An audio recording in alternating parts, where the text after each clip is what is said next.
Alina menatap deretan angka yang menari di layar raksasa di dinding ruangannya. Grafik penjualan kuartal ini menunjukkan lonjakan signifikan di sektor mobil listrik, melampaui target yang telah ia tetapkan 3 bulan lalu.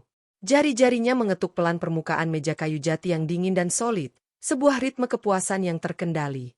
Sebagai direktur utama PT Gemilang Otomotif, angka adalah bahasanya, dan saat ini, bahasa itu menyanyikan lagu kemenangan. Ruangannya yang terletak di lantai tertinggi gedung pencakar langit itu senyap, hanya diisi oleh deru halus pendingin udara dan suara ketukan jarinya. Dari sini, Jakarta tampak seperti miniatur kota mainan yang sibuk, hamparan beton dan kaca yang tunduk di bawah kakinya. Seorang wanita muda dengan setelan kerja yang rapi masuk setelah mengetuk pintu 2 kali. Rina, sekretaris pribadinya, membawa sebuah tablet digital. Ia berhenti beberapa langkah dari meja Alina, menunggu dengan sabar. Rina tahu betul atasannya tidak suka interupsi yang tidak perlu. Alina mengalihkan pandangan dari layar. Matanya yang tajam menatap Rina. Ada kelelahan di sana, tetapi tertutupi oleh lapisan disiplin yang tebal. Ia bertanya dengan suara yang tenang namun jelas, apa ada masalah mendesak? Rina menggeleng. Ia melaporkan bahwa semua jadwal untuk hari ini sudah dikonfirmasi. Rapat dengan investor Jepang pukul 2 siang, dan makan malam bisnis dengan Dewan Direksi pukul 7. Semuanya berjalan sesuai rencana. Rina kemudian bertanya apakah ada lagi yang bisa ia bantu. Alina terdiam sejenak. Sebuah gagasan tiba-tiba muncul di benaknya, sebuah dorongan yang jarang ia rasakan. Sudah hampir sebulan ia tidak turun langsung ke lapangan. Ia terlalu sibuk dengan strategi ekspansi dan negosiasi tingkat tinggi. Ia rindu aroma mobil baru, suara decitan ban di lantai pamer yang mengilap, dan melihat langsung ekspresi pelanggan. Ia merasa sedikit terputus dari jantung bisnisnya. Ia memberitahu Rina untuk membatalkan semua jadwalnya hingga sebelum makan siang. Ia akan melakukan kunjungan mendadak ke showroom andalan mereka di pusat kota. Rina sedikit terkejut, namun ia segera mengangguk patuh. Ia bertanya apakah perlu mempersiapkan penyambutan atau memberitahu manajer showroom. Alina menggeleng tegas. Tidak perlu. Ia ingin datang sebagai pengunjung biasa. Ia ingin melihat bagaimana stafnya bekerja tanpa pengawasan, bagaimana mereka memperlakukan setiap calon pembeli. Ini adalah caranya menjaga kualitas tetap berada di puncak. Rina mengerti dan segera undur diri untuk mengatur ulang jadwal.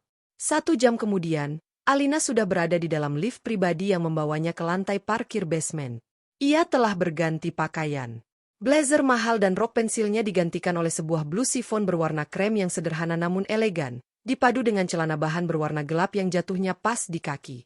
Rambutnya yang biasa disanggul rapi kini ia biarkan tergerai, dan wajahnya hanya dipoles riasan tipis.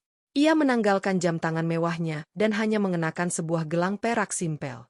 Penampilannya kini seperti seorang wanita karir mapan yang sedang mencari mobil baru, bukan seorang direktur utama yang memegang kendali sebuah imperium otomotif. Mobil yang ia kendarai pun bukan sedan sport mencolok yang biasa ia gunakan untuk acara resmi. Ia memilih sebuah SUV keluarga premium berwarna hitam, mobil yang nyaman dan tidak terlalu menarik perhatian. Ia menyetir sendiri, menikmati keheningan di dalam kabin kedap suara. Saat mobil melaju membelah lalu lintas Jakarta yang padat, pikirannya mulai melayang.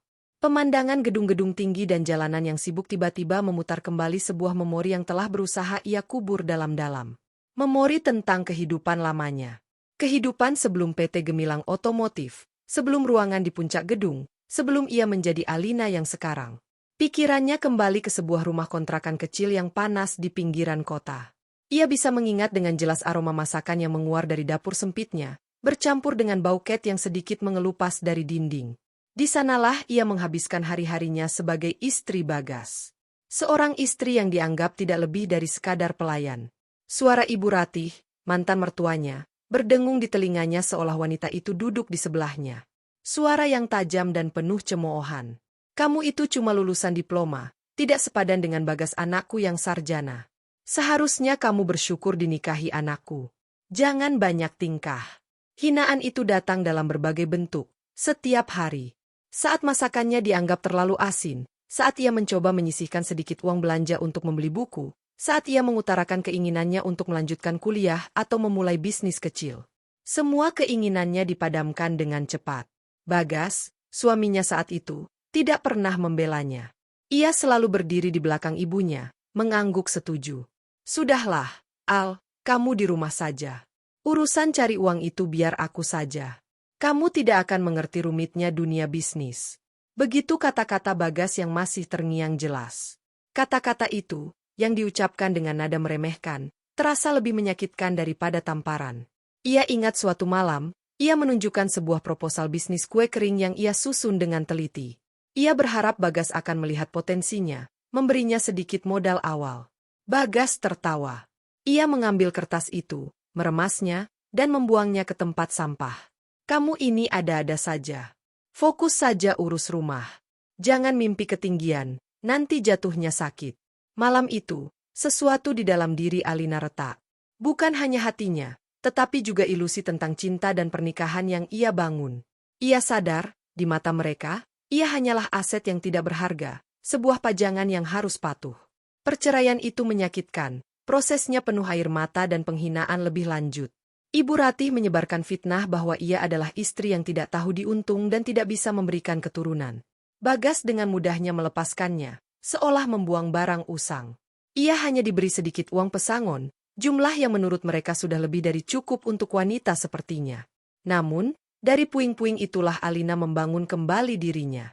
Dengan uang pesangon yang sedikit itu dan bantuan pinjaman dari seorang teman lama yang percaya padanya, ia memulai sebuah usaha jual beli mobil bekas kecil-kecilan. Ia belajar dari nol. Ia menghabiskan malam-malamnya membaca buku tentang manajemen, pemasaran, dan otomotif. Siangnya ia habiskan di bengkel, belajar tentang mesin, atau bernegosiasi dengan pelanggan. Ia jatuh, bangkit, ditipu, belajar, dan terus maju. Kegigihannya yang luar biasa, ditambah otaknya yang cerdas, perlahan tapi pasti membawa usahanya berkembang. Dari satu garasi kecil, menjadi sebuah showroom mobil bekas, lalu menjadi dealer resmi beberapa merek, hingga akhirnya ia berhasil mengakuisisi saham mayoritas dan menduduki posisi puncak di PT Gemilang Otomotif. Perjalanan itu memakan waktu 8 tahun. 8 tahun penuh darah, keringat, dan air mata yang ia sembunyikan dari dunia. Kini, ia adalah seorang wanita yang berbeda. Rasa sakit itu telah ia tempa menjadi baja yang melapisi hatinya. Alina tersentak dari lamunannya saat sistem navigasi mobil memberitahunya bahwa tujuan sudah dekat. Ia menarik napas dalam-dalam, mengusir bayang-bayang masa lalu dari benaknya. Hari ini adalah hari ini. Masa lalu tidak punya tempat di sini. Ia memarkir mobilnya di area parkir umum, agak jauh dari pintu masuk utama. Ia mengirim pesan singkat kepada manajer showroom, Pak Tono. Isinya hanya 2 kalimat. Saya di lokasi. Lanjutkan aktivitas seperti biasa. Dengan langkah mantap, ia berjalan menuju pintu kaca besar showroom itu. Pintu yang terbuka secara otomatis seolah menyambut kedatangannya. Di dalamnya, dunia yang ia ciptakan sedang menantinya. Dunia yang berkilauan, penuh dengan aroma kemewahan dan kesuksesan. Dunia yang tidak pernah dibayangkan oleh Bagas dan Ibu Ratih bisa ia pijaki. Begitu melangkah masuk, Alina disambut oleh hawa sejuk dan aroma khas mobil baru yang menguar tajam. Lantai marmer putihnya begitu mengilap hingga ia bisa melihat pantulan deretan mobil mewah di atasnya. Beberapa staf penjualan dengan seragam biru tua yang rapi terlihat sedang melayani beberapa pelanggan. Suasananya profesional dan tenang. Alina merasakan secercah kebanggaan. Inilah hasil kerja kerasnya. Sebuah ekosistem yang berjalan dengan presisi. Ia berjalan santai, berpura-pura menjadi calon pembeli yang sedang melihat-lihat. Ia melewati sebuah SUV hybrid terbaru, menyentuh permukaannya yang halus. Seorang staf muda menghampirinya dengan senyum ramah, bertanya apakah ada yang bisa dibantu. Alina tersenyum balik dan berkata ia hanya ingin melihat-lihat dulu. Staf itu mengangguk mengerti dan memberinya ruang, persis seperti prosedur standar yang ia tetapkan. Semuanya sempurna. Alina kemudian berhenti di dekat pilar besar yang menampilkan spesifikasi teknis sebuah mobil sedan sport. Dari sudut ini, ia bisa mengamati hampir seluruh area utama showroom tanpa terlalu menarik perhatian. Saat itulah, dari pintu masuk utama, sebuah pemandangan membuatnya membeku di tempat. Sebuah mobil sport berwarna kuning cerah berhenti tepat di depan lobi, melanggar aturan area steril yang seharusnya kosong untuk alasan keamanan dan estetika. Pintu pengemudi terbuka, dan keluarlah Bagas. Ia mengenakan kemeja bermerek yang kancing atasnya sengaja dibuka, memamerkan kalung emas tipis. Gayanya masih sama, penuh dengan kepercayaan diri yang dipaksakan. Dari pintu penumpang depan, keluarlah Ibu Ratih. Wanita itu mengenakan gamis mewah dengan motif mencolok dan kerudung yang dililit rumit. Tangannya menenteng tas yang jelas-jelas berharga mahal. Ia memandang sekeliling showroom dengan tatapan menilai, seolah sedang menginspeksi properti miliknya. Kemudian, dari pintu belakang, seorang wanita muda yang tidak Alina kenali melangkah keluar. Wanita itu cantik, dengan rambut panjang tergerai dan pakaian yang modis. Wajahnya tampak sedikit bosan, dan matanya lebih fokus pada layar ponsel di tangannya daripada lingkungan sekitar. Inikah istri baru Bagas? Jantung Alina berdebar kencang sekali, sebuah reaksi fisik yang tidak bisa ia kendalikan. Rasanya seperti ada tangan dingin yang meremas organ dalamnya. 8 tahun. Setelah 8 tahun, takdir mempertemukan mereka kembali di tempat ini. Di kerajaannya. Ia cepat-cepat menguasai diri. Ia mundur selangkah, memastikan tubuhnya sebagian besar tersembunyi di balik pilar. Ia tidak akan lari. Ia tidak akan bersembunyi. Tidak lagi. Kali ini, ia adalah penonton di barisan depan untuk sebuah drama yang akan sangat menarik. Seorang petugas keamanan dengan sopan mendekati Bagas untuk memberitahu agar memindahkan mobilnya ke area parkir yang semestinya. Ibu Ratih langsung menyela dengan suara yang sengaja dikeraskan. "Hei, kami ini tamu penting. Kami mau beli mobil di sini. Bukan mobil murah. Panggilkan manajer kalian." Petugas itu tampak sedikit kaget dengan nada bicara yang kasar itu, tetapi ia tetap tenang. Bagas menepuk bahu petugas itu dengan gaya meremehkan. "Sudah, biarkan saja. Sebentar lagi juga ada yang urus. Ayo, Ma, Cindy." Mereka bertiga melangkah masuk dengan angkuh. Staf penjualan yang tadi menyapa Alina kini mendekati mereka dengan senyum profesional. "Selamat siang, Bapak, Ibu. Ada yang bisa kami bantu?" Ibu Ratih lagi-lagi mengambil alih. "Kami mau cari mobil yang paling bagus di sini. Yang paling mahal. Jangan tawarkan kami mobil-mobil standar." Menantu saya ini, ia menunjuk wanita muda yang ternyata bernama Cindy itu, anaknya pengusaha sukses. Jadi soal uang bukan masalah. Alina yang mendengar dari kejauhan hampir tertawa sinis. Pola yang sama. Selalu menggunakan materi untuk meninggikan status, untuk mengintimidasi. Cindy hanya melirik sekilas, lalu kembali asyik dengan ponselnya, seolah percakapan itu tidak terlalu penting baginya. Manajer showroom, Pak Tono, seorang pria parubaya yang cekatan dan telah bekerja lama dengan Alina, melihat keributan kecil itu dan segera menghampiri. Ia mengenali Bagas dan rombongannya sebagai tipe pelanggan yang butuh penanganan khusus. Tipe yang banyak maunya dan harus selalu dipuji. Pak Tono menyapa mereka dengan sangat ramah. "Selamat datang di Gemilang Otomotif. Tentu saja, mari saya antar untuk melihat koleksi premium kami. Silakan lewat sini." Saat mereka berjalan melewati pilar tempat Alina bersembunyi, ia bisa mendengar percakapan mereka dengan lebih jelas. Ibu Ratih berkata pada Pak Tono, suara nyaringnya seakan sengaja ingin didengar seluruh ruangan. "Begini baru benar pelayanannya. Beda ya nasib anak saya si Bagas ini sekarang. Dulu itu, dapat istri bukannya bikin hidup enak, malah bikin susah. Kerjanya cuma menghabiskan uang suami." Setiap kata terasa seperti tusukan jarum kecil yang panas di kulit Alina. Ia mengepalkan tangannya di sisi tubuh. Kukunya menekan telapak tangannya, meninggalkan bekas merah. Bagas menimpali dengan tawa kecil yang sombong. "Sudahlah, Ma. Itu kan masa lalu. Yang penting sekarang hidupku sudah jauh lebih baik. Benarkan, sayang?" Ia bertanya pada Cindy sambil merangkul pinggangnya. Cindy hanya bergumam kecil tanpa mengangkat wajah dari ponselnya. "Sepertinya begitu." Alina menarik napas perlahan, mengubah amarah yang mulai membara menjadi energi dingin yang terfokus. Mereka tidak tahu ia ada di sini. Mereka tidak tahu bahwa setiap kata hinaan yang mereka lontarkan justru bergema di dalam kerajaan yang ia bangun dari puing-puing yang mereka tinggalkan. Mereka digiring ke sebuah platform khusus yang memajang sebuah sedan sport convertible berwarna merah menyala. Itu adalah unit termahal di showroom, sebuah edisi terbatas dari merek Eropa ternama. Harganya setara dengan sebuah rumah mewah di kawasan elit. Mata Ibu Ratih berbinar-binar. "Nah, ini baru mobil. Bagus sekali. Cocok untuk menantuku yang cantik ini." Ia mengelus badan mobil itu seolah itu adalah piala. Pak Tono mulai menjelaskan fitur-fitur canggih mobil itu. Sistem audio premium, interior kulit pesanan khusus, akselerasi dari 0 sampai 100 km per jam dalam kurang dari 4 detik. Bagas mencoba terlihat paham. Ia mengajukan beberapa pertanyaan teknis yang terdengar canggung, berusaha menunjukkan bahwa ia mengerti tentang mobil mahal. Pak Tono menjawab semuanya dengan sabar. Lalu, Ibu Ratih melontarkan kalimat pamungkasnya, kalimat yang membuat darah Alina terasa membeku sesaat sebelum mendidih. Ia menoleh ke arah staf penjualan di sekitarnya dan berkata dengan volume yang lebih keras lagi. Saya benar-benar bersyukur anak saya menceraikan istrinya yang dulu itu. Perempuan tidak berguna. Coba kalau masih sama dia, jangankan beli mobil begini, buat makan enak saja mungkin susah. Untung sekarang dapat Cindy. Ini baru menantu idaman.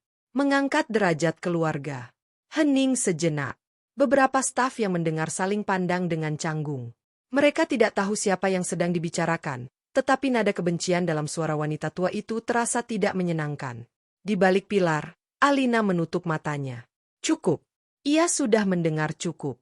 Rasa sakit yang tadi sempat muncul kini telah lenyap total, digantikan oleh sesuatu yang lain. Sebuah ketenangan yang berbahaya. Sebuah resolusi yang solid seperti baja. Permainan ini akan ia mainkan sampai akhir. Dan ia yang akan menjadi pemenangnya. Ia mengeluarkan ponselnya dan mengirim pesan baru ke Pak Tono. Pesan yang sangat singkat. Mainkan peranmu. Aku yang akan selesaikan. Ia memasukkan kembali ponselnya ke dalam saku. Ia merapikan blusnya, menyibakkan rambutnya ke belakang telinga. Wajahnya kini tanpa ekspresi. Seperti danau yang tenang sebelum badai datang. Panggung sandiwara kesombongan ini sudah dimulai oleh mereka. Maka, biarlah ia yang menulis babak terakhirnya. Dan tirainya akan ia tutup dengan cara yang tidak akan pernah mereka lupakan seumur hidup. Di balik pilar marmer yang dingin, Alina mengatur napasnya. Udara ber-AC yang sejuk terasa membakar paru-parunya. Kalimat terakhir Ibu Ratih, tentang dirinya yang menjadi aib dan Cindy yang mengangkat derajat, terus terngiang seperti kaset rusak. Hinaan itu begitu spesifik, begitu publik, begitu kejam. Sebuah bagian kecil dari dirinya yang masih rapuh merasakan sengatan tajam itu. Bagian yang mengingat dirinya yang dulu, yang menangis semalaman setelah Bagas membatalkan janji kencan mereka karena ibunya tidak suka dengan baju yang Alina kenakan. Namun, bagian itu sekarang sangat kecil. Bagian terbesarnya, bagian yang telah ditempa oleh 8 tahun perjuangan tanpa henti, kini mengambil alih.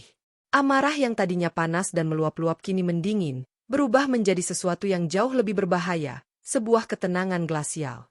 Ia tidak lagi merasa sakit. Ia merasa fokus. Pikirannya memutar sebuah memori lain, sebuah insiden yang ia paksa untuk lupakan. Saat ibunya sendiri jatuh sakit dan butuh biaya operasi. Ia, dengan sisa harga dirinya, memberanikan diri meminta bantuan pada Bagas yang saat itu masih suaminya. Ia tidak meminta untuk dirinya sendiri, melainkan untuk nyawa ibunya. Bagas, setelah berbicara dengan Ibu Ratih di telepon, menolaknya mentah-mentah. Itu bukan tanggung jawabku, itu keluargamu.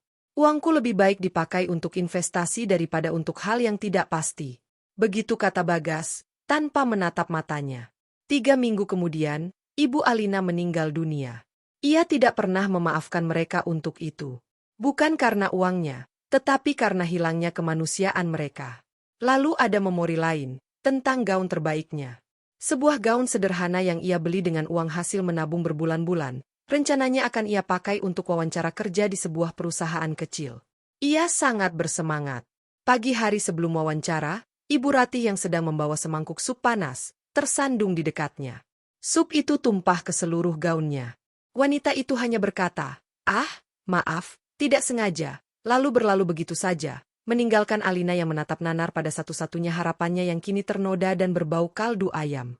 Ia tahu itu bukan kecelakaan. Ia tahu dari senyum tipis yang sekilas terlintas di wajah mertuanya. Kenangan-kenangan pahit itu tidak lagi membawa air mata. Kini, kenangan itu menjadi bahan bakar. Mereka telah menunjukkan siapa diri mereka sesungguhnya berulang kali. Kini, gilirannya untuk menunjukkan siapa dirinya. Alina melihat Pak Tono, manajernya, yang sesekali melirik gugup ke arah pilar tempatnya berdiri. Pesan singkatnya jelas sudah diterima. Pak Tono adalah seorang profesional sejati. Ia tidak akan mempertanyakan perintah, ia hanya akan melaksanakannya dengan sempurna. Alina percaya padanya. Kata-kata dalam pesannya, mainkan peranmu, adalah sebuah kode. Pak Tono pasti mengerti bahwa ia harus menaikkan level permainan, memberi panggung yang lebih megah bagi para aktor sombong itu untuk tampil, sebelum tirai dijatuhkan tepat di atas kepala mereka. Alina mengamati interaksi mereka dari kejauhan. Pak Tono memuji-muji selera Bagas dan Cindy. Ia menyebut mereka pasangan yang serasi, memiliki aura kesuksesan yang terpancar kuat. Bagas terlihat sangat menikmati pujian itu, dadanya semakin membusung. Ibu Ratih tersenyum penuh kemenangan, seolah pujian itu ditujukan langsung padanya. Sebuah rencana mulai terbentuk di benak Alina. Rencana yang kejam, tetapi setimpal. Ia tidak akan mengusir mereka. Itu terlalu mudah. Ia tidak akan menghina mereka. Itu akan menempatkan dirinya sejajar dengan mereka. Tidak. Ia akan menggunakan senjata andalan mereka, kesombongan dan kehausan akan status, untuk melawan mereka. Ia akan membiarkan mereka menggali lubang mereka sendiri, lubang yang dalam dan mahal. Lalu ia hanya perlu sedikit mendorong mereka masuk. Ia tersenyum. Bukan senyum hangat yang biasa ia berikan pada stafnya. Ini adalah senyum predator yang telah menemukan mangsanya. Senyum seseorang yang memegang semua kartu kemenangan. Badai amarah di dalam hatinya telah reda, menyisakan langit yang cerah dan pikiran yang jernih. Langit yang sempurna untuk sebuah eksekusi. Ia memutuskan sudah waktunya untuk keluar dari persembunyian. Bukan untuk menghadapi mereka secara langsung. Belum. Ia hanya perlu bergerak ke posisi yang lebih baik, di mana ia bisa melihat dan didengar saat waktunya tiba. Ia berjalan perlahan dengan langkah yang disengaja, menjauhi pilar, menuju area lounge yang sedikit lebih tinggi, tempat beberapa sofa kulit ditata untuk kenyamanan pelanggan VVIP. Ia duduk di salah satu sofa yang membelakangi Bagas dan rombongannya, tetapi cukup dekat untuk mendengar setiap kata. Ia mengambil sebuah majalah otomotif dari meja, membukanya, dan berpura-pura membaca. Kini, ia adalah bagian dari dekorasi showroom. Seorang pelanggan kaya yang sedang bersantai, tidak terlihat, tidak mengancam. Posisi yang sempurna untuk seorang dalang. Pak Tono melirik sekilas ke arah lounge dan melihat siluet Alina yang duduk tenang. Ia menangkap isyarat itu. Permainan harus ditingkatkan. Ia berdeham ringan untuk menarik perhatian ketiga tamunya yang masih terpesona oleh kemewahan mobil sport merah di hadapan mereka. Ia berkata dengan nada penuh hormat. Melihat antusiasme dan selera tinggi dari bapak dan ibu, saya rasa pelayanan standar tidaklah cukup. Izinkan kami memberikan pelayanan paling eksklusif dari gemilang otomotif. Sebelum Bagas atau Ibu Ratih sempat merespons, Pak Tono memberi isyarat dengan tangannya. Seperti dalam sebuah pertunjukan yang telah dilatih, dua orang staf segera datang. Satu membawa nampan perak berisi 3 gelas kristal berisi air mineral dari merek impor ternama. Sementara yang satu lagi membawa nampan berisi kue-kue kecil yang tampak sangat rumit dan indah, didatangkan khusus dari patisserie sebuah hotel bintang 5. Mata Ibu Ratih membelalak melihat penyajian itu. Ia belum pernah diperlakukan seperti ini sebelumnya. Ia mengambil satu kue dengan ujung jarinya. Wah, ini baru namanya showroom mobil. Pelayanannya nomor 1, ia berujar pada Bagas, nadanya penuh kebanggaan. Bagas tersenyum lebar. Tentu saja, M.A. Mereka tahu siapa yang mereka layani. Ia mengambil segelas air dan meminumnya dengan gaya seorang bangsawan. Cindy, yang tadinya tampak acuh tak acuh, kini mulai menunjukkan minat. Ia melihat kue-kue itu dan akhirnya meletakkan ponselnya. Ia bertanya pada Pak Tono, apakah ini standar pelayanan di sini untuk semua orang? Pak Tono tersenyum diplomatis. Kami selalu berusaha memberikan yang terbaik, Bu. Tetapi untuk tamu istimewa seperti Ibu dan Bapak, kami merasa perlu memberikan sesuatu yang lebih. Jebakan itu berhasil. Ego mereka telah terpancing. Untuk diskusi lebih lanjut mengenai detail dan personalisasi unit ini, mari saya antar Bapak dan Ibu ke ruang VVIP kami. Di sana lebih privat dan nyaman, lanjut Pak Tono, menuntun mereka menuju sebuah ruangan berdinding kaca buram di sudut showroom.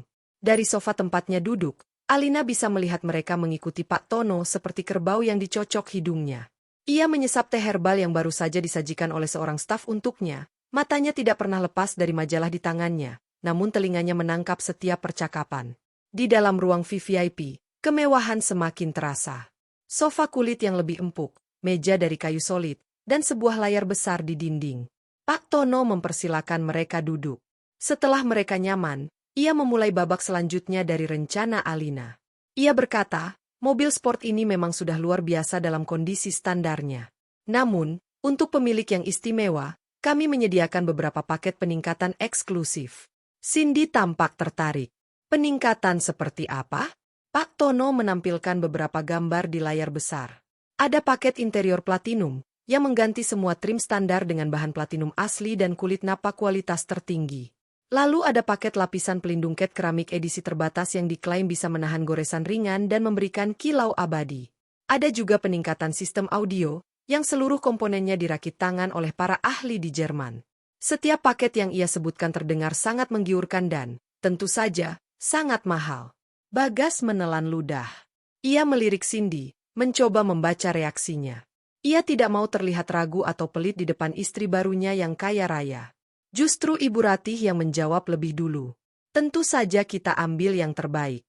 Jangan tanggung-tanggung. Kita harus punya mobil yang tidak dimiliki orang lain. Benar kan, Cindy? Cindy, yang terbuai oleh citra eksklusivitas, mengangguk setuju. Aku mau warna interiornya diganti. Bisa tidak kalau warnanya persis seperti warna tas tanganku ini? Ia menunjukkan tas tangan berwarna merah muda pastel miliknya. Pak Tono tersenyum lebar. Apapun bisa diatur, Bu Cindy. Untuk permintaan warna khusus seperti ini, akan ada biaya personalisasi tambahan karena kami harus mendatangkannya langsung dari pabrik di Eropa. Tetapi hasilnya pasti akan sempurna dan satu-satunya di Indonesia. Satu-satunya di Indonesia. Kalimat itu adalah musik di telinga mereka. Bagas merasa di atas angin. Ia menambahkan, untuk velgnya, aku mau model yang paling baru. Yang paling sporty. Tidak peduli harganya. Tentu, Pak Bagas. Pilihan yang sangat baik. Kami akan memasangkan velg berbahan serat karbon yang sangat ringan dan kuat, kata Pak Tono sambil terus mencatat semua permintaan mereka di tabletnya. Mereka terus menambahkan permintaan. Sistem knalpot dengan suara yang bisa diatur, lampu interior dengan warna yang bisa diganti-ganti, bahkan karpet lantai yang ingin disulam dengan inisial nama mereka. Setiap permintaan disambut dengan anggukan dan senyuman oleh Pak Tono. Mereka tidak sadar. Setiap anggukan itu menambahkan puluhan, bahkan ratusan juta rupiah ke dalam tagihan akhir. Alina di luar ruangan hanya bisa tersenyum miring. Ia tahu persis berapa harga setiap item yang mereka minta. Ia tahu seberapa dalam lubang yang sedang mereka gali untuk diri mereka sendiri. Mereka dibutakan oleh gengsi, mabuk oleh pelayanan palsu yang ia rekayasa. Setelah hampir setengah jam, Ibu Ratih menyudahi. Sudah, saya rasa itu cukup. Semuanya yang terbaik sudah kita pilih. Sekarang tinggal diurus saja pembayarannya. Bagas mengeluarkan sebuah kartu kredit berwarna hitam dari dompetnya dan meletakkannya di atas meja dengan gaya. Silakan diproses. Pak Tono melihat kartu itu, lalu menatap mereka bertiga dengan ekspresi yang sangat profesional. Ia berkata, "Baik, Bapak, Ibu. Saya akan siapkan semua dokumennya. Semua permintaan peningkatan dan personalisasi sudah saya catat." Ia berhenti sejenak, membangun ketegangan. Ia mengetuk-ngetuk tabletnya, seolah sedang melakukan perhitungan akhir. Lalu ia mengangkat wajahnya. Jadi, untuk harga unit mobil edisi terbatas, ditambah dengan paket interior platinum, lapisan cat keramik, sistem audio premium, velg serat karbon, biaya personalisasi warna khusus, dan semua permintaan tambahan lainnya, totalnya menjadi. Pak Tono menyebutkan sebuah angka. Angka yang begitu besar hingga membuat senyum di wajah Bagas sedikit membeku. Mata Cindy melebar sesaat, dan bahkan Ibu Ratih pun terdiam. Ada keheningan singkat di dalam ruangan itu, di mana suara realitas yang brutal untuk sesaat berhasil menembus gelembung kesombongan mereka. Namun, gengsi adalah penjara yang kuat. Bagas cepat-cepat menguasai diri, berusaha terlihat tidak terpengaruh. Ia berdeham. Oke, tidak masalah. Segera proses saja. Di luar, Alina menutup majalahnya. Ia meletakkannya kembali di atas meja dengan gerakan perlahan. Waktunya telah tiba. Inilah momen yang ia tunggu. Momen di mana panggung sudah diatur dengan sempurna untuk kemunculan sang sutradara. Pak Tono menatap kartu kredit hitam yang tergeletak angkuh di atas meja. Ia kemudian mengangkat pandangannya, menatap Bagas, lalu Ibu Ratih, dan terakhir Cindy. Ekspresi wajahnya adalah perpaduan sempurna antara penyesalan dan kepatuhan pada prosedur, sebuah topeng profesional yang telah ia asah selama bertahun-tahun. Ia berkata dengan suara yang jelas dan penuh hormat, "Mohon maaf sebelumnya, Bapak, Ibu. Untuk transaksi dengan nominal sebesar ini, terutama karena melibatkan unit edisi terbatas dengan permintaan personalisasi yang sangat spesifik, prosedur standar operasi kami mengharuskan adanya persetujuan akhir dan tanda tangan basah langsung dari Direktur Utama kami." Ia berhenti sejenak, membiarkan informasi itu meresap.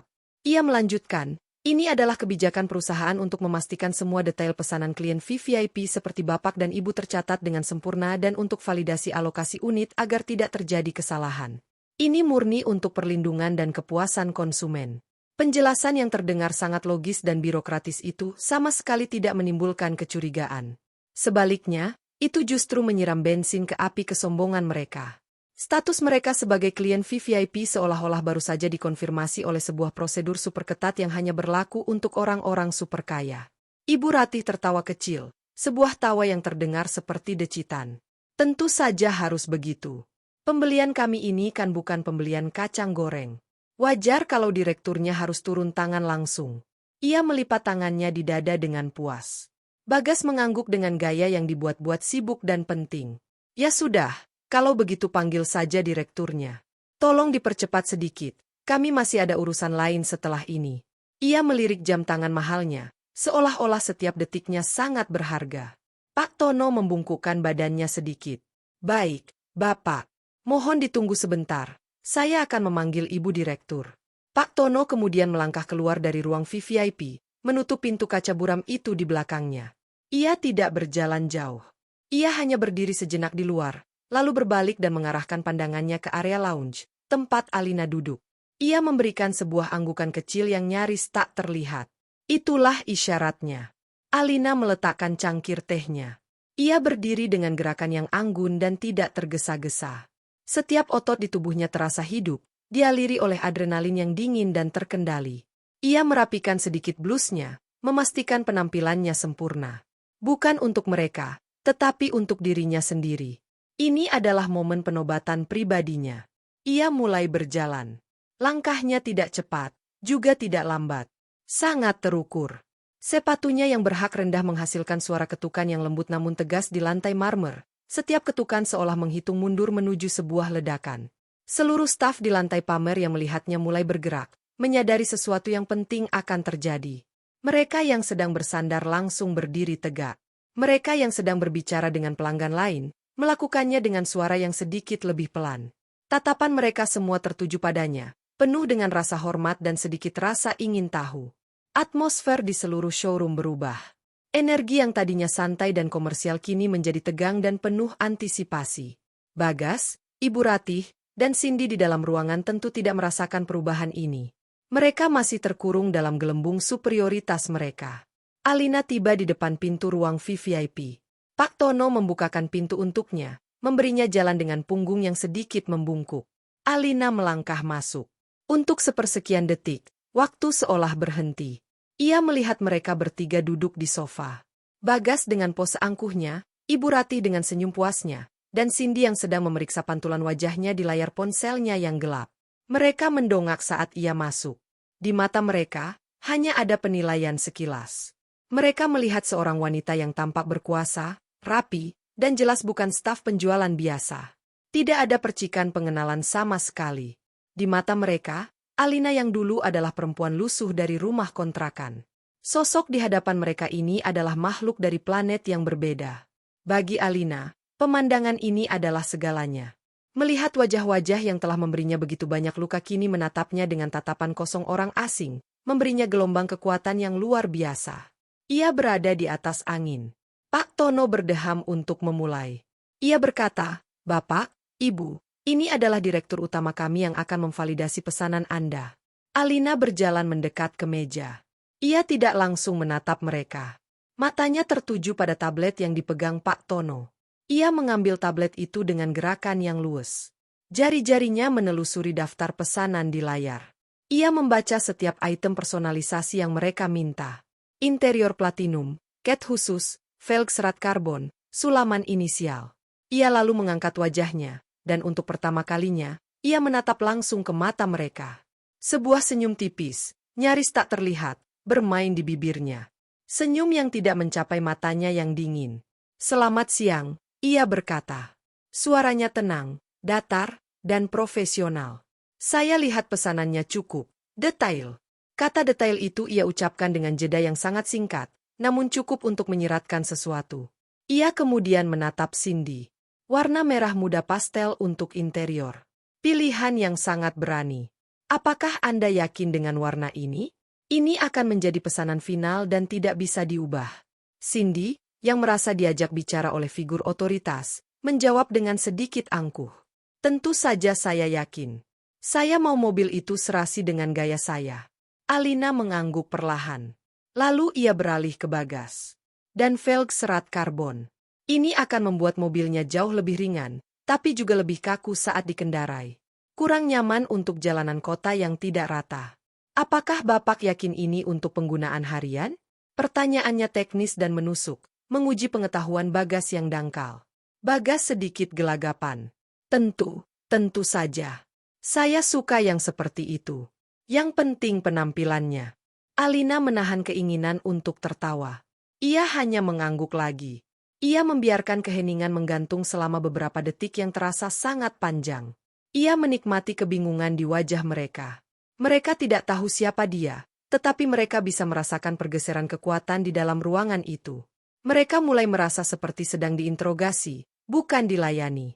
Suasana superioritas mereka mulai terkikis sedikit demi sedikit. Babak permainan pendahuluan telah selesai. Setelah membiarkan mereka terombang-ambing dalam ketidakpastian yang canggung, Alina meletakkan kembali tablet itu di atas meja.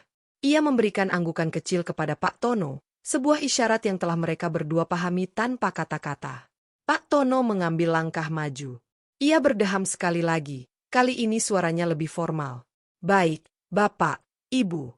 Sebelum kita melanjutkan ke pembayaran akhir, izinkan saya memperkenalkan direktur utama kami secara resmi. Ia mengulurkan tangannya ke arah Alina dengan gerakan yang penuh hormat. Perkenalkan, Ibu Alina, direktur utama dari PT Gemilang Otomotif. Nama itu Alina. Nama itu meluncur di udara dan menghantam mereka bertiga dengan kekuatan sebuah godam. Reaksi pertama datang dari Ibu Ratih. Senyum puas di wajahnya membeku, lalu perlahan-lahan retak dan hancur berkeping-keping. Warna di wajahnya yang tadi cerah karena bangga, kini terkuras habis, menyisakan pucat pasi seperti kertas. Mulutnya sedikit terbuka, hendak mengatakan sesuatu, tetapi yang keluar hanyalah desis udara. Matanya yang tadi menatap tajam penuh superioritas, kini melebar ngeri, dipenuhi ketidakpercayaan mutlak. Ia seperti melihat hantu dari masa lalu yang bangkit kembali dalam bentuk yang paling mustahil. Reaksi Bagas lebih dramatis. Ia tersentak mundur di sofanya seolah baru saja disetrum. Wajahnya melewati serangkaian perubahan warna yang cepat, dari pucat karena kaget, menjadi merah padam karena malu yang membakar. Matanya melesat liar dari wajah Alina yang tenang, ke Pak Tono yang berdiri tegak, lalu kembali lagi ke Alina. Ini tidak mungkin. Ini lelucon. Otaknya berteriak, menolak untuk memproses kenyataan. Wanita yang dulu ia hina sebagai beban, yang ia anggap tidak akan pernah menjadi apa-apa, kini berdiri di hadapannya sebagai pemilik dari semua kemewahan ini. Kartu kredit hitamnya yang tergeletak di meja kini tampak seperti sepotong plastik murahan yang mengejeknya. Ia membuka mulut, tergagap. Alina? Cindy adalah yang terakhir mengerti. Awalnya ia hanya bingung. Ia melihat reaksi aneh dari suami dan ibu mertuanya. Siapa Alina? Mengapa mereka begitu terkejut? Lalu, kepingan-kepingan informasi mulai menyatu di benaknya. Cerita-cerita sumbang Ibu Ratih tentang mantan menantu yang miskin dan tidak berguna. Ucapan Bagas tentang masa lalunya yang kelam.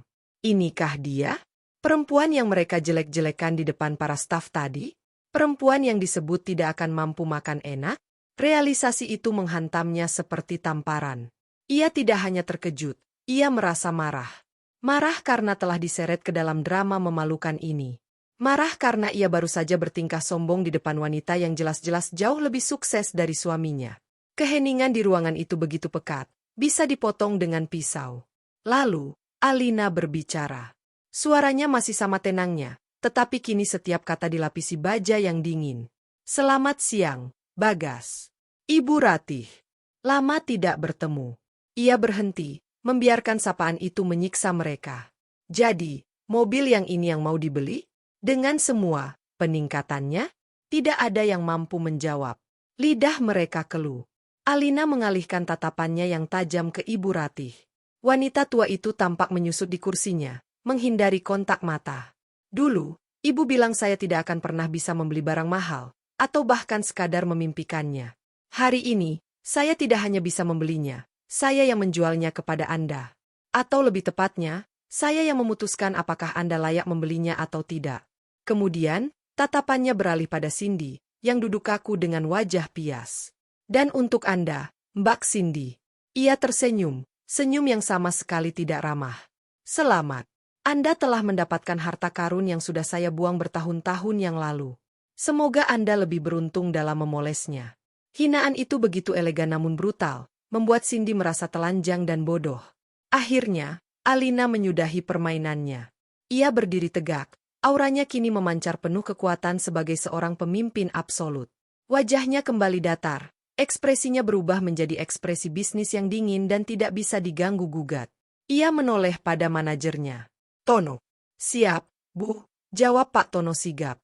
Batalkan transaksinya. Sekarang juga. Perintah itu terdengar seperti letusan pistol di ruangan yang sunyi. Bagas tersentak. Apa? Kenapa? Alina bahkan tidak meliriknya. Ia melanjutkan instruksinya kepada Pak Tono. PT Gemilang Otomotif, dan semua anak perusahaannya, tidak akan pernah berbisnis dengan orang yang tidak memiliki etika. Terutama orang yang dengan sengaja merendahkan staf saya di lingkungan kerja mereka. Saya dengar semua yang kalian katakan tadi. Ia berhenti sejenak, memberikan pukulan terakhir. Pastikan nama Bagaskara dan Rati Sudibyo masuk ke dalam daftar hitam perusahaan. Berlaku di seluruh jaringan dealer kita. Secara permanen. Perintah itu final. Absolut. Sebuah vonis mati dalam dunia kemewahan yang begitu mereka dambakan. Pak Tono langsung mengambil tabletnya. Dengan beberapa ketukan jari yang terdengar sangat keras di keheningan itu, ia menghapus pesanan mereka. Menghapus mimpi mereka. Skakmat. Permainan selesai. Mereka kalah telak, dihancurkan bukan dengan amarah yang meledak-ledak, tetapi dengan kekuatan, ketenangan, dan status yang tidak pernah mereka bayangkan bisa dimiliki oleh Alina. Mereka kini terjebak di dalam ruang VVIP, yang beberapa menit lalu adalah simbol status mereka, kini telah berubah menjadi panggung kehancuran dan penghinaan abadi. Keheningan di dalam ruangan itu terasa berat dan menyesakkan. Suara ketukan jari Pak Tono di tabletnya terdengar seperti detak jam yang menghitung mundur menuju kehancuran total. Bagas adalah yang pertama pecah dari kelumpuhannya. Didorong oleh sisa-sisa harga dirinya yang tercabik-cabik, ia mencoba untuk merebut kembali kendali. Ia menatap Alina, suaranya serak dan tidak stabil. Alina, kamu tidak bisa melakukan ini. Ini tidak profesional. Bisnis adalah bisnis. Alina menoleh padanya. Untuk pertama kalinya, ia membiarkan sedikit rasa dingin yang ia simpan di dalam hatinya merembes keluar melalui tatapannya. Ia bahkan tidak perlu mengangkat suaranya. Profesional? Ia mengulang kata itu seolah sedang mencicipi rasa yang aneh di lidahnya. Mari kita bicara tentang profesionalisme, Bagas. Apakah datang ke tempat usaha orang lain dan menghina staf penjualan yang sedang bekerja itu profesional? Apakah menyombongkan kekayaan yang bahkan bukan milikmu untuk mengintimidasi mereka itu profesional? Ia mengambil jeda, matanya menyorot tajam. Apakah menceritakan aib dan merendahkan mantan istrimu di depan umum, di tempat usahanya sendiri, adalah tindakan yang profesional? Setiap pertanyaan adalah sebuah tamparan verbal yang mendarat telak di wajah Bagas. Pria itu tidak bisa menjawab.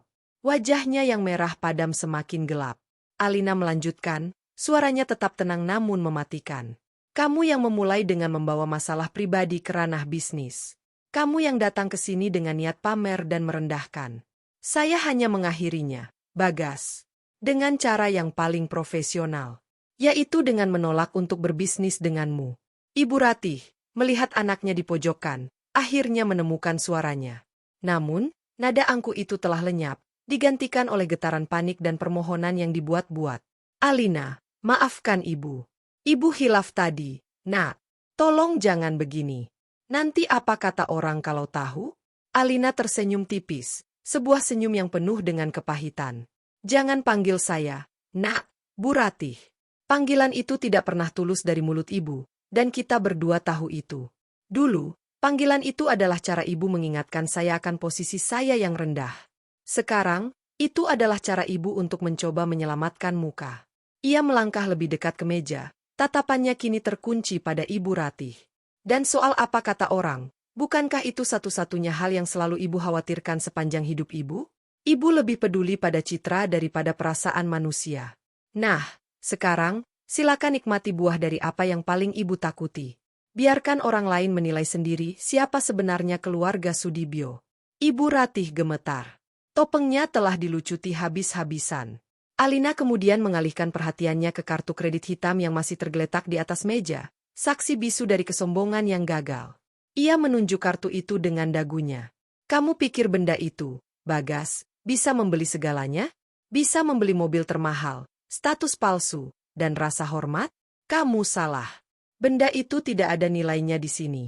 Ia menatap lurus ke mata mantan suaminya. Hari ini, saya akan mengajarkanmu sebuah pelajaran. Anggap saja semua hinaan yang kalian lontarkan tadi, semua cemoohan tentang masa lalu saya, semua kesombongan yang kalian pamerkan, sudah lunas saya beli. Saya beli dengan pembatalan transaksi ini, dengan kerugian kesempatan yang kalian idam-idamkan. Ternyata, harga kesombongan kalian tidak semahal yang saya kira.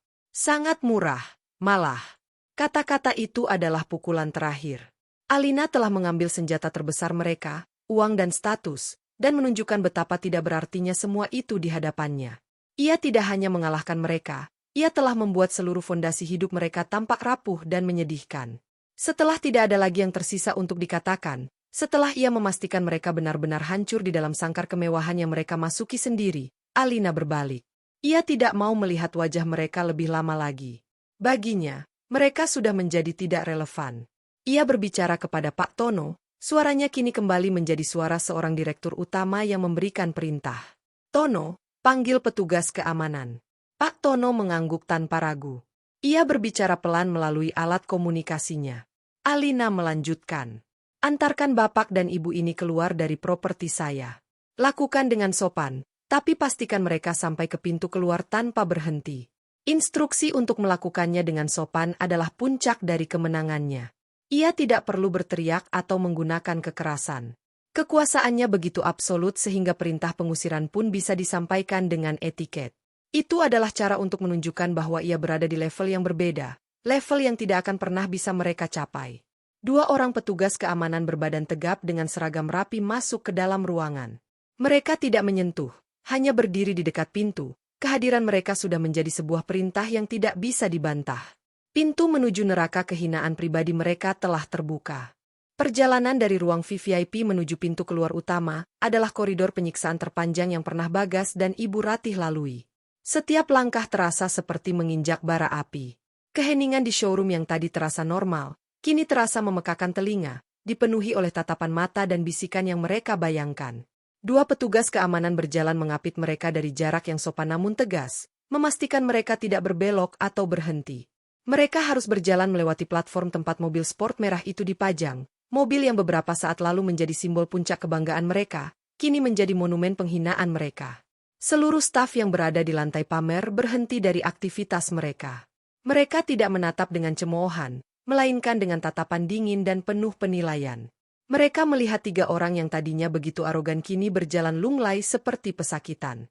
Ini adalah pelajaran yang tidak akan pernah mereka lupakan, pelajaran tentang bagaimana atasan mereka, Ibu Alina, melindungi martabat mereka. Ibu Ratih tidak sanggup menahan rasa malu. Ia menundukkan kepalanya dalam-dalam, mencoba menyembunyikan wajahnya dengan ujung kerudungnya. Setiap pasang mata yang ia rasakan tertuju padanya terasa seperti cambuk. Bagas, sebaliknya, berusaha keras untuk berjalan dengan kepala tegak. Ia memaksa punggungnya untuk lurus, tetapi lehernya yang kaku dan telinganya yang merah pada mengkhianati usahanya. Ia tampak seperti patung yang rapuh, siap retak kapan saja. Cindy berjalan paling cepat. Ia berada beberapa langkah di depan Bagas dan Ibu Ratih, seolah ingin menunjukkan bahwa ia bukan bagian dari mereka. Wajahnya lurus ke depan, tatapannya kosong, tetapi rahangnya mengeras menahan amarah dan malu yang meluap-luap. Pintu kaca otomatis yang tadi menyambut mereka dengan kemewahan, kini mengantar mereka keluar menuju panasnya udara Jakarta dan kenyataan yang brutal. Begitu pintu tertutup di belakang mereka, dan mereka berada di luar jangkauan pendengaran orang-orang di dalam, ledakan itu terjadi. Cindy adalah yang pertama meledak. Ia berbalik dengan kasar menghadap Bagas dan Ibu Ratih. Ini semua gara-gara kalian. Ia berteriak, suaranya bergetar karena marah. Kalian mempermalukanku di depan semua orang. Kalian bilang mantan istrimu itu tidak berguna. Tidak berguna? Dia pemilik tempat itu. Kalian membuatku terlihat seperti orang bodoh. Ia melemparkan kunci mobil yang mereka tumpangi ke dada Bagas. Aku tidak mau ada urusan lagi dengan keluarga gila kalian. Bagas, yang egonya sudah hancur lebur, tidak punya tempat untuk melampiaskan frustrasinya selain pada sumber masalah terdekatnya. Ia menoleh pada ibunya. Ini semua karena mulut mama yang tidak pernah bisa direm. Aku sudah bilang jangan banyak bicara. Puas sekarang, Ma? Puas sudah membuat malu seluruh keluarga? Ibu Ratih, yang selama ini selalu menjadi ratu dalam keluarganya, kini menjadi sasaran kemarahan anak dan menantunya. Pertahanannya runtuh. Ia tidak lagi bisa berteriak atau membantah. Ia hanya berdiri di sana, di tempat parkir yang panas, dan mulai menangis sesenggukan. Pemandangan sebuah keluarga kaya dan terhormat yang mereka coba proyeksikan kini luluh lantak menjadi pertengkaran sengit yang menyedihkan di depan sebuah showroom mobil mewah. Di dalam showroom, suasana berubah seketika setelah pintu tertutup. Ketegangan yang mencekam menguap, digantikan oleh kelegaan dan kekaguman. Beberapa staf tidak bisa menahan diri dan bertepuk tangan pelan, bukan tepuk tangan yang meriah, tetapi tepuk tangan yang tulus dan penuh rasa hormat. Pak Tono menghampiri Alina, wajahnya menunjukkan kekaguman yang tidak dibuat-buat. Luar biasa, Bu Alina. Benar-benar luar biasa. Alina hanya memberikan senyum kecil yang sedikit lelah. Ia kemudian berjalan ke tengah ruangan, menarik perhatian semua stafnya. Terima kasih atas profesionalisme kalian semua hari ini, terutama dalam menghadapi situasi yang tidak menyenangkan. Ia menatap wajah-wajah stafnya satu persatu. Ingat, di tempat ini, kita menjual produk berkualitas yang didukung oleh pelayanan yang beretika dan penuh martabat. Jangan pernah biarkan siapapun, saya tidak peduli sekaya apapun penampilan mereka, merendahkan harga diri kalian. Kalian adalah wajah dari perusahaan ini, dan saya akan selalu berada di belakang kalian. Kata-katanya sederhana, tetapi dampaknya luar biasa. Para staf merasa dihargai, dilindungi, dan menjadi bagian dari sesuatu yang lebih besar. Loyalitas mereka terhadap Alina menguat 100 kali lipat hari itu. Sekarang, kembali bekerja. Masih banyak target yang harus kita capai, tutupnya dengan nada yang kembali tegas dan fokus pada bisnis. Para staf membubarkan diri dengan semangat baru. Alina berbalik dan berjalan menuju lift pribadinya. Adrenalin yang tadi memompanya kini mulai surut, menyisakan kelelahan yang dalam. Ia tidak merasakan kegembiraan dari sebuah balas dendam. Yang ia rasakan adalah sebuah kelegaan, seolah sebuah beban berat yang tidak ia sadari selama ini ia pikul, akhirnya terlepas dari pundaknya. Harga kesombongan mereka telah lunas terbayar. Bukan dengan uang, tetapi dengan kehancuran citra dan harga diri mereka sendiri. Dan dengan itu, Alina akhirnya merasa bebas. Bebas dari bayang-bayang masa lalunya, bebas untuk melangkah maju tanpa perlu menoleh ke belakang lagi. Lift pribadi membawa Alina kembali ke ruangan kerjanya di lantai teratas gedung PT Gemilang Otomotif.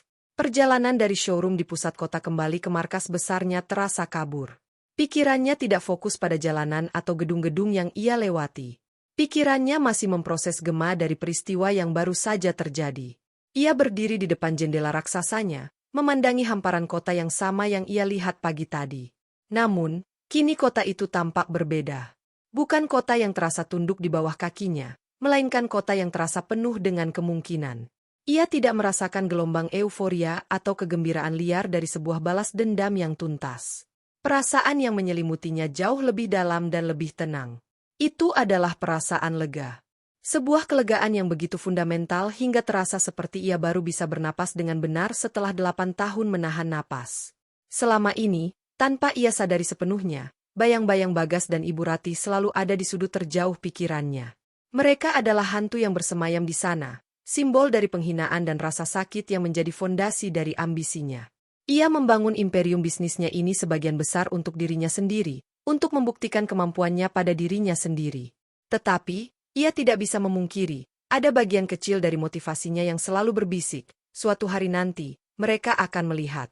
Suatu hari nanti, mereka akan menyesal.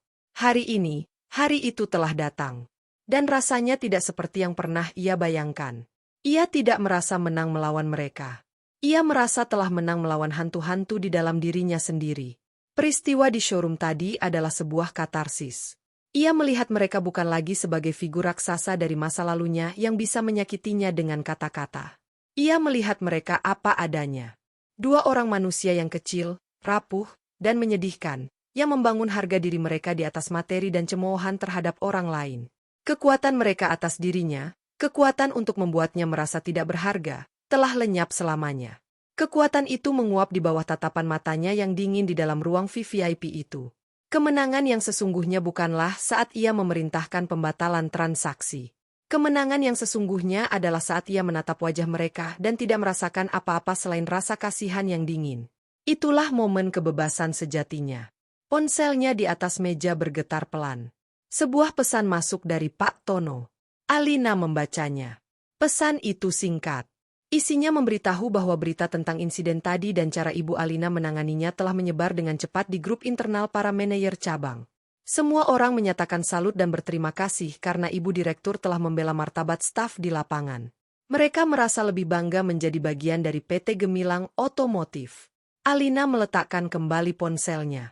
Sebuah senyum tulus yang langka akhirnya terbit di wajahnya. Ini adalah bonus yang tidak ia duga. Tindakannya, yang didasari oleh dorongan pribadi untuk menutup luka lama, ternyata memiliki dampak positif yang luas bagi organisasinya. Ia tidak hanya menegakkan harga dirinya sendiri, tetapi juga menegakkan nilai-nilai dan budaya perusahaan yang ia bangun dengan susah payah. Kemenangan pribadinya ternyata juga menjadi kemenangan bagi seluruh timnya. Ia menyadari sesuatu yang penting. Balas dendam terbaik bukanlah dengan menjatuhkan musuhmu ke level terendah. Balas dendam terbaik adalah dengan mengangkat dirimu sendiri ke level yang begitu tinggi hingga keberadaan mereka menjadi tidak signifikan lagi. Hari ini, Bagas dan Ibu Rati tidak lebih dari sekadar kerikil kecil yang tidak sengaja terinjak dalam perjalanannya menuju puncak yang lebih tinggi. Adrenalinnya telah sepenuhnya surut, menyisakan kelelahan yang memuaskan. Ia berjalan ke sofa di sudut ruangannya dan duduk. Untuk pertama kalinya setelah sekian lama, pikirannya terasa benar-benar jernih. Tidak ada lagi bisikan masa lalu. Tidak ada lagi beban pembuktian diri kepada orang lain. Yang tersisa hanyalah dirinya, di sini, saat ini. Alina, Direktur Utama. Seorang wanita yang utuh, yang telah berdamai dengan masa lalunya dengan cara menutup buku itu rapat-rapat, lalu melemparkannya ke dalam api. Gema dari kemenangannya bukanlah sorak-sorai yang riuh, melainkan keheningan yang damai di dalam jiwanya. 1 minggu telah berlalu. Insiden di showroom pusat telah menjadi catatan kaki dalam agenda Alina yang padat. Ia telah mendengar dari bagian legal bahwa ada surat permohonan maaf yang dikirimkan oleh pengacara atas nama keluarga Bagaskara, memohon agar pencantuman daftar hitam itu ditinjau kembali. Alina hanya menginstruksikan Rina untuk membalas surat itu dengan satu kalimat standar, bahwa keputusan Dewan Direksi bersifat final. Baginya, kasus itu telah ditutup. Siang itu, Alina sedang berada di tengah-tengah sebuah rapat dewan yang krusial. Bukan di dalam ruangan fisik, melainkan melalui sebuah konferensi video holografik yang menghubungkan kantor pusatnya di Jakarta dengan para calon mitra bisnis di Frankfurt dan Singapura. Di hadapannya, proyeksi 3 dimensi dari para eksekutif asing itu duduk mengelilingi meja virtual. Mereka sedang membahas tahap akhir dari rencana ekspansi besar PT Gemilang Otomotif untuk menjadi distributor utama kendaraan listrik otonom di seluruh Asia Tenggara. Fokus Alina setajam pisau bedah. Ia mengajukan pertanyaan-pertanyaan yang mendalam tentang infrastruktur pengisian daya di Singapura dan regulasi kendaraan otonom di Jerman. Ia menantang proyeksi keuangan mereka, menunjukkan beberapa potensi risiko pasar yang belum mereka pertimbangkan. Ia berbicara dengan fasih, berganti-ganti antara analisis teknis dan strategi pemasaran global. Tidak ada jejak sedikit pun dari wanita yang seminggu lalu harus berhadapan dengan drama pribadi yang menyakitkan. Wanita di depan layar holografik ini adalah seorang visioner, seorang pemain di panggung dunia. Rapat itu berakhir dengan kesepakatan awal yang sangat menguntungkan. Para mitra bisnisnya tampak sangat terkesan dengan penguasaan materi dan ketajaman visi Alina. Setelah proyeksi holografik itu menghilang, Alina bersandar di kursinya, membiarkan dirinya merasakan kepuasan dari sebuah negosiasi yang berhasil. Inilah dunianya sekarang. Dunia yang ia bangun sendiri, yang aturannya ia tentukan sendiri. Sore harinya, setelah menyelesaikan beberapa pekerjaan lagi, ia memutuskan untuk pulang lebih awal. Ia tidak menggunakan supir atau mobil sedan mewahnya. Ia turun ke lantai parkir khusus direksi, menuju sebuah sudut yang remang. Di sana, terparkir sebuah mobil yang berbeda. Sebuah mobil klasik konvertible 2 pintu berwarna biru tua, yang ia restorasi sendiri selama hampir 2 tahun sebagai proyek gairah pribadinya. Merestorasi mobil itu adalah terapinya, sebuah proses membongkar sesuatu yang tua dan rusak, lalu membangunnya kembali menjadi sesuatu yang indah dan berfungsi, jauh lebih baik dari sebelumnya. Persis seperti hidupnya. Ia menyalakan mesinnya. Suara raungan mesin V8 yang klasik dan bertenaga itu adalah musik baginya, kontras dengan kesenyapan mobil-mobil listrik yang ia jual. Ia mengemudikan mobil itu keluar dari gedung, atapnya terbuka, membiarkan angin sore menerpa wajah dan rambutnya. Ia melaju tanpa tujuan pasti, hanya menyusuri jalanan kota yang mulai dihiasi lampu-lampu senja. Lampu-lampu gedung pencakar langit mulai menyala satu persatu, menciptakan jejak cahaya yang panjang dan berkilauan saat mobilnya melaju. Ia menyalakan sistem audio, bukan untuk mendengarkan berita bisnis, melainkan sebuah album jazz instrumental yang menenangkan. Pikirannya tidak lagi tertuju pada Bagas, Ibu Ratih, atau Cindy. Mereka bahkan tidak melintas sebagai bayangan.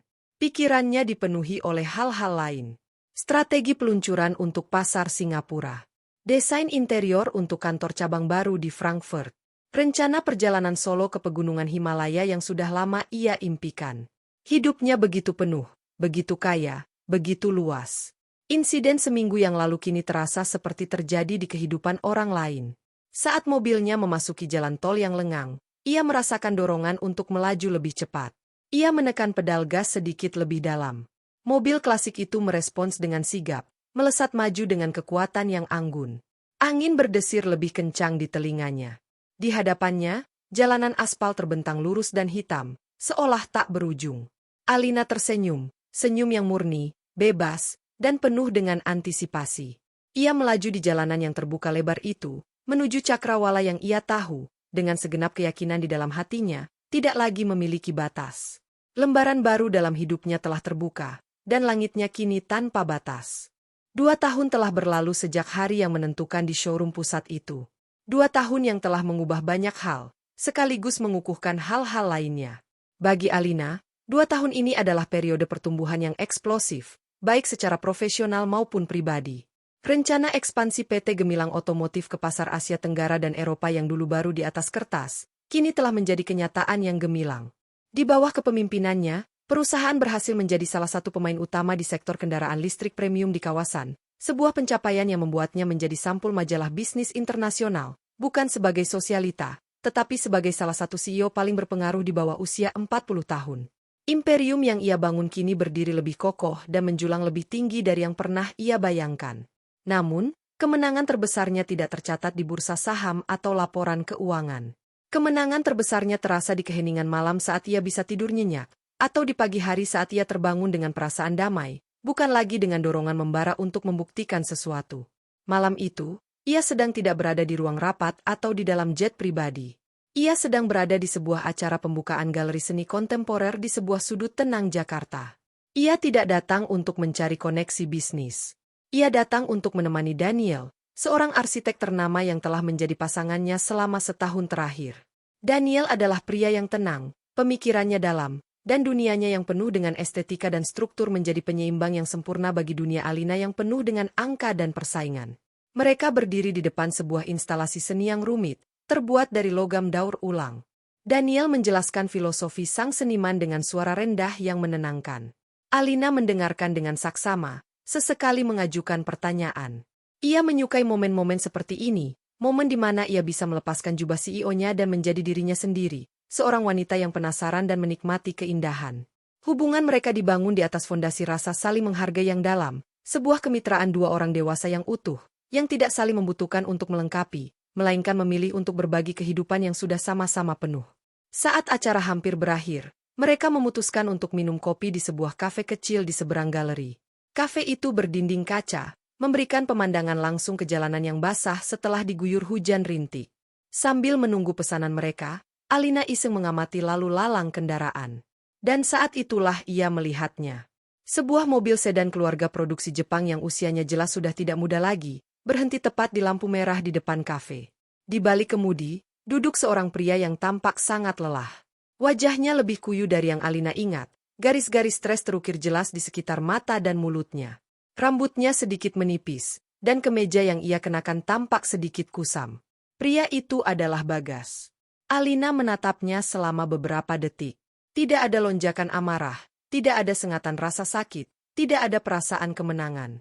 Yang ada hanyalah sebuah pengamatan yang datar dan terpisah, seperti seorang ilmuwan mengamati spesimen di bawah mikroskop. Ia melihat pria yang dulu menjadi sumber penderitaan terbesarnya, kini tampak seperti pria parubaya biasa yang sedang berjuang dengan kerasnya kehidupan. Lampu lalu lintas berganti hijau. Mobil Bagas melaju perlahan, lalu menghilang di tikungan jalan, lenyap dari pandangannya, seperti menghilangnya ia dari kehidupan Alina. Daniel, yang menyadari tatapan Alina yang terpaku sesaat, bertanya dengan lembut apakah ada sesuatu. Alina menoleh pada pasangannya dan tersenyum. Bukan apa-apa. Hanya melihat mobil model lama, jadi teringat sesuatu. Jawabannya jujur. Bagas kini memang tidak lebih dari sekadar sebuah model lama dalam katalog ingatannya. Ia telah mendengar beberapa kabar angin selama 2 tahun ini. Kabar bahwa Cindy menceraikan Bagas tidak lama setelah insiden memalukan itu, sebuah perceraian yang kabarnya menguras banyak harta Bagas. Kabar bahwa bisnis Bagas mengalami kemunduran, sebagian karena reputasinya yang hancur dan sebagian lagi karena ia tidak lagi memiliki akses ke jaringan elit yang dulu dibukakan oleh keluarga Cindy. Kabar bahwa Ibu Ratih kini hidup lebih sederhana, tidak lagi menjadi pusat perhatian di arisan-arisan sosialita, kesombongannya telah direnggut paksa oleh kenyataan. Dulu, mungkin kabar seperti itu akan memberinya kepuasan. Tapi sekarang, ia tidak merasakan apa-apa. Cerita mereka adalah cerita mereka sendiri, sebuah drama yang tidak lagi menarik minatnya. Ia terlalu sibuk menulis cerita kehidupannya sendiri yang jauh lebih menarik. Minggu pagi berikutnya, Alina mengemudikan mobilnya sendirian ke sebuah pemakaman umum yang asri dan terawat. Ia berhenti di depan sebuah nisan sederhana bertuliskan nama ibunya.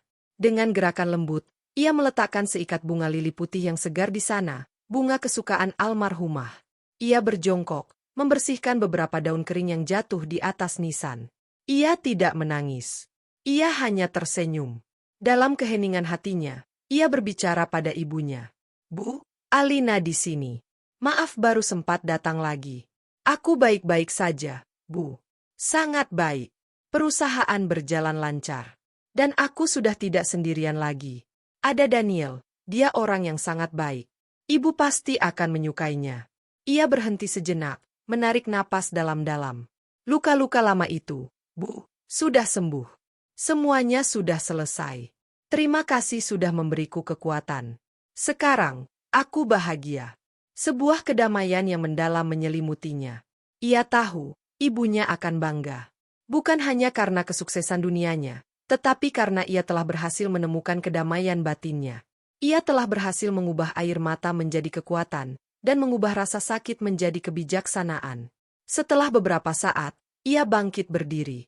Ia menatap nisan ibunya untuk terakhir kali, lalu berbalik. Matahari pagi mulai menghangat, sinarnya menembus celah-celah pepohonan, menciptakan pola cahaya yang indah di jalan setapak. Ia berjalan meninggalkan area pemakaman itu dengan langkah yang ringan dan mantap. Masa lalu telah sepenuhnya berdamai. Masa kini terasa penuh syukur. Dan masa depan, terbentang di hadapannya seperti langit biru yang cerah, luas, dan tanpa awan sedikit pun. Sebuah langit yang ia siap arungi, dengan hati yang bebas dan penuh cinta.